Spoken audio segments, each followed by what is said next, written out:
boys and girls, it's Mrs. Dean, and I'll be reading today Broken Crayon Still Color. Guess what? It's almost time for school, and I hope you have a good school year.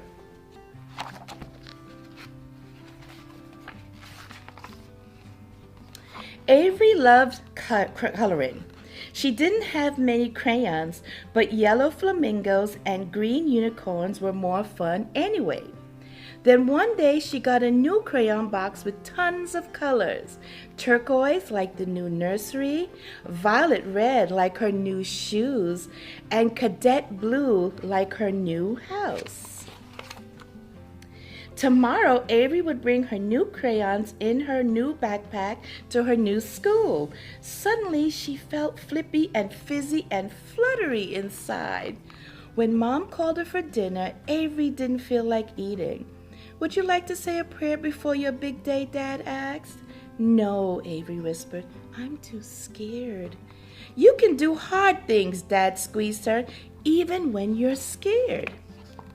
Later, Avery wanted to draw her first day of school outfit, but that's not what she drew. Then she tried to draw the school playground, but that's not what she drew either. Avery dawdled and dotted and dashed until... Crack! The crayon broke in half. Avery grabbed another, but it broke too. Crack! She grabbed another and another. Crack! Crack!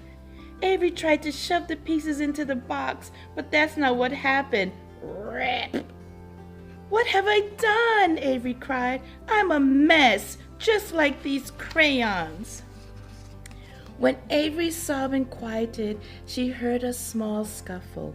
Then a tiny voice said, "Avery, girl, it's not nice to put people down, even yourself." "Right, Omar?" Avery's red crayon was talking and walking.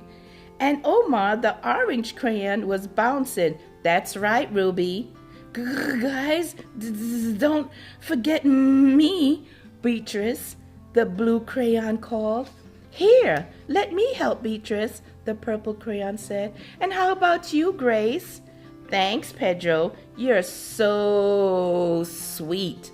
Grace, the green crayon, turned to Avery. "It sounds like you need help." Before Avery could reply, Omar said, "Whoa, these drawings are amazing. Is tomorrow your first day of school?" Grace asked. Avery sniffled and nodded. "So why are you crying, girlfriend?" Ruby asked. "I'm crying because..." Avery didn't know how to explain the flippy, fizzy, fluttering feeling. "I got messy inside and ruined all of you." "Girl, don't you know," Ruby said, "we don't have to be perfect to be useful."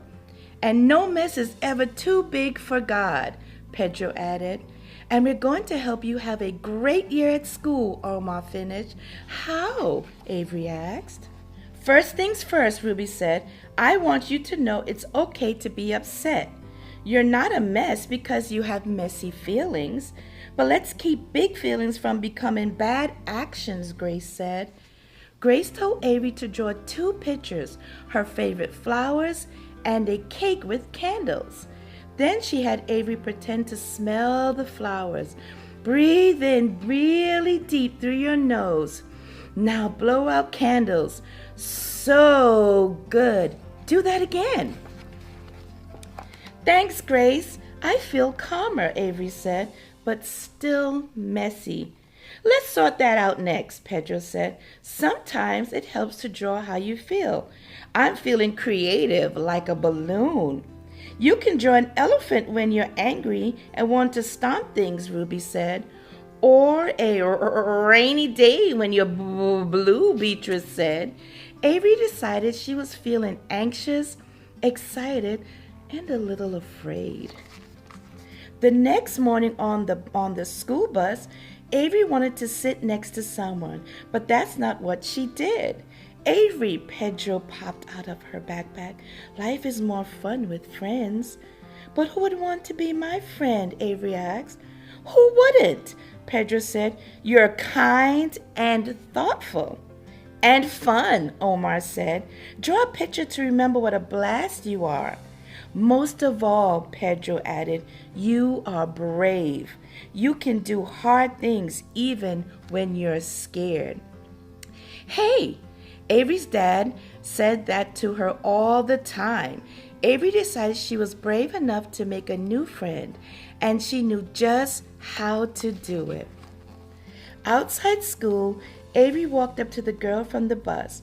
Her chest thumped, thumped, thumped, but she said, "Hi, I'm Avery. I drew this for you." "Wow, thanks," the girl replied. "I'm Jillian." Avery and Jillian hoped to sit together in class. But that's not what happened. Avery started to sniffle again. I'm sorry you're upset, Avery, Beatrice said. Instead of thinking about sad things, draw the things that make you happy. When you're feeling sad and blue, they are reasons to be grateful too. Avery drew and drew and drew. The rest of the week, Avery practiced the crayons lessons. She stopped to smell her flowers and blow the candles. She remembered she was smart and she could do hard things. She said thank you for a rainbow, a helping hand, and a box of broken crayons. On Friday, Jillian gave Avery a surprise, a crayon box. Now Avery felt flippy and fizzy and fluttery inside for a new reason. She was happy. Ruby, Omar, Beatrice, Pedro, and Grace had a new home, and it was as beautiful as they were. After school, Avery showed Mom her box and all her drawings. Every time I got messy inside, I used my crayons, and even though they are broken, I made beautiful drawings. Mom smiled. My life has been messy at times too, she said, but I've learned that God can turn our messes into masterpieces. After all, Avery said, broken crayons still color. The end. What a great story, boys and girls. It talks about when things are messy, you can still be happy. Do not worry. Have a great school year. Bye.